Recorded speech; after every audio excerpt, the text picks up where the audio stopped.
रक्षाबंधन किंवा नारळी पौर्णिमा म्हटलं की घरोघरी नारळाचे किंवा खोबऱ्याचे पदार्थ केले जातात। तर आज आपण असाच एक गोड पदार्थ पाहणार आहोत, ते म्हणजे नारळाचे लाडू। साधी सोपी रेसिपी आहे, कुठल्याही प्रकारचं पाक वगैरे करायचं टेन्शन नाही। पहिल्याच प्रयत्नात तुम्ही कितीही लाडू करू शकता, अगदी साध्या सोप्या पद्धतीने। बिघडायचं काम नाही आणि त्याचबरोबर तोंडात टाकताच विरघळेल असा हा लाडूचा प्रकार आहे। ओटानेही खाऊ शकता, मऊसूद लाडूचा प्रकार आहे। चला तर मग साध्या सोप्या लाडूच्या प्रकाराला सुरुवात करूया। त्यासाठी एखाद्या कपनं किंवा वाटीनं तुम्ही सगळे मेजरमेंट घ्या, म्हणजे तुमचं प्रमाण चुकणार नाही। 3 कप इथे मी डेसिकेटेड कोकोनट घेतलेला आहे, म्हणजे सुक्या नारळाचा जे बुरा असतो किंवा असं या पद्धतीचा जो पीठ असतो सुक्या नारळाचा, ते घेतलेला आहे। त्यालाच डेसिकेटेड कोकोनट असं म्हणतात।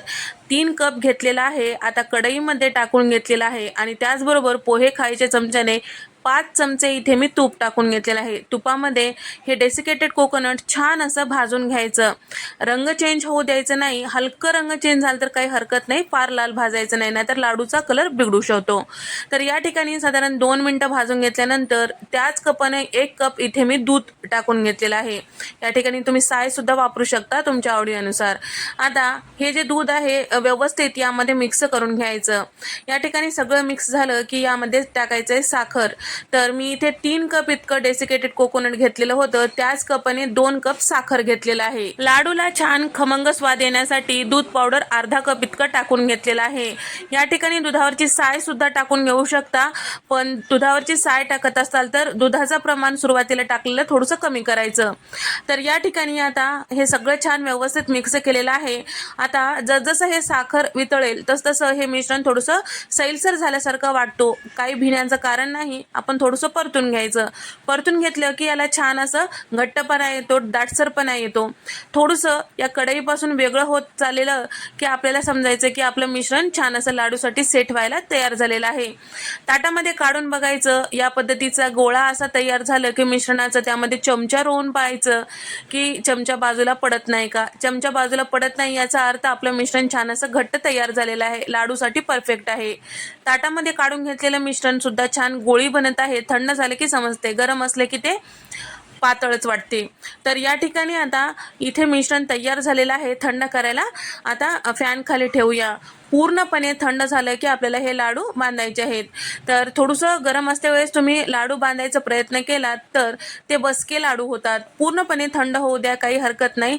आता इथे लाडूचं मिश्रण पूर्णपणे थंड झालेलं आहे। सोबतच इथे मी थोडंसं डेसिकेटेड कोकोनट घेतलेलं आहे आणि त्याचबरोबर पंपकिन सीड आणि किशमिश घेतलेलं आहे। तुमच्या आवडीनुसार यावर तुम्ही ड्रायफ्रूट लावू शकता, दिसायला मस्त दिसण्यासाठी।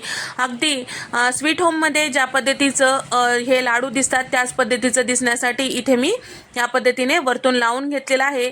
छान असं लाडू घोळून घेतलं की याला आपल्याला डेसिकेटेड कोकोनटमध्ये थोडंसं फिरवून घ्यायचं, म्हणजे वरच्या साईडला थोडंसं असं सुक्या खोबऱ्याचं जे कीज असते ते लावल्यामुळं दिसायलाही आकर्षक दिसतात आणि खायलाही मस्त वाटतात।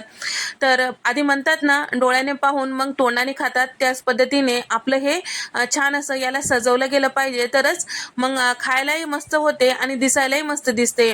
तर या ठिकाणी लाडू छान व्यवस्थित घोळल्या जात आहे, तुम्ही बघू शकता, कुठेही मिश्रणाचा अडचण येणार नाही। तर या ठिकाणी संपेपर्यंत सुद्धा लाडू व्यवस्थित छान तयार होतात। तर मिश्रण या ठिकाणी खराब व्हायचं 100% चान्सेस नाहीत, पण एखाद्या वेळेस तुमचं मिश्रण कोरडं पडलं असेल तर त्यावेळेस तुम्ही थोडंसं दुधाचा हापका देऊन परत गरम करू शकता आणि व्यवस्थित लाडू वळून घेऊ शकता। आणि त्याचबरोबर तुमचं मिश्रण जर सैलसर वाटत असेल तर परत कढईमध्ये टाकून आणखीन परतून घेऊ शकता, आणखीन तुम्ही लाडू वळून घेऊ शकता। तर दोन्ही उपाय तुम्हाला सांगितलेला आहे। तर हे लाडू तर बिघडणार नाही, मी सांगितल्याप्रमाणे केल्यास। जरी तुमचे लाडू बिघडल्यास तरी सुद्धा उपाय काय करायचं ते सुद्धा सांगितलेलं आहे। तर तुम्हाला हा व्हिडिओ आवडल्यास व्हिडिओला लाईक करा, शेअर करा, सबस्क्राईब करायला विसरू नका। नंतरच्या रेसिपीमध्ये भेट देऊया, तोपर्यंत नमस्कार।